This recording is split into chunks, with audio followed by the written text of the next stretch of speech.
Beautiful skiing is both technically Complimenti.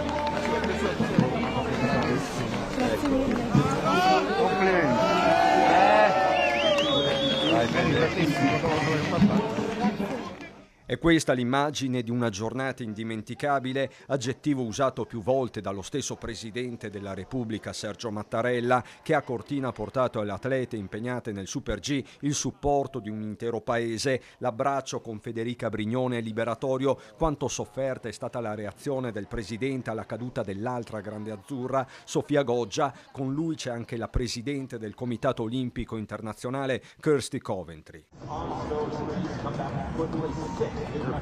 Ma il sostegno alle atlete e agli atleti si vede anche nei piccoli gesti, con Mattarella accompagnato dalla figlia Laura che pranza al villaggio olimpico dopo aver salutato anche le autorità locali, a partire dal presidente della regione Alberto Stefani, il sindaco Gianluca Lorenzi, il presidente della provincia di Belluno Roberto Padrin, lo stesso Giovanni Malagò, i vertici del CONI.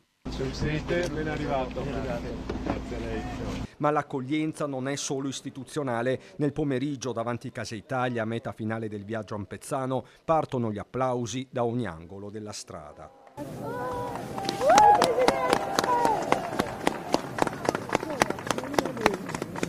Dentro Casa Italia Mattarella parla di gesta atletica e di sport e valori.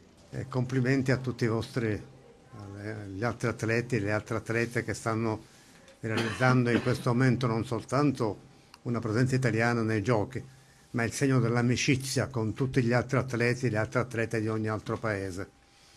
E questo è il senso delle Olimpiadi, è il senso di Casa Italia, che si apre a tutti coloro che verranno per condividere le bellezze di questi luoghi, ma anche i valori della fraternità umana, della condivisione delle prospettive da tutti i popoli attraverso lo sport.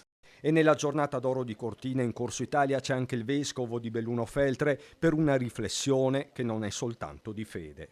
Sono davvero molto ammirato nella capacità, nella bravura di questi giovani. Ecco, mi colpisce proprio il fatto che questi giovani stanno dicendoci qualcosa anche a noi e stanno sprigionando qualcosa. C'è bisogno di farla venire fuori la vita in tutte le sue possibilità, potenzialità. Questo anche nel rilancio, nel pensiero del rilancio del futuro di questa provincia e di questi territori. Soprattutto questo, ma anche nel contesto più ampio, e come vediamo se una parte non funziona scombina il resto. Dobbiamo imparare a combinarci di più a livello anche così più internazionale. Me lo auguro di cuore. Ed è proprio attraverso lo sport che il mondo guarda a Cortina e all'ormai mitica Olimpia delle Tofane, la pista che domina la conca. Quando arrivano le frecce tricolore, la sensazione generale è che la giornata da indimenticabile sia destinata a diventare memorabile.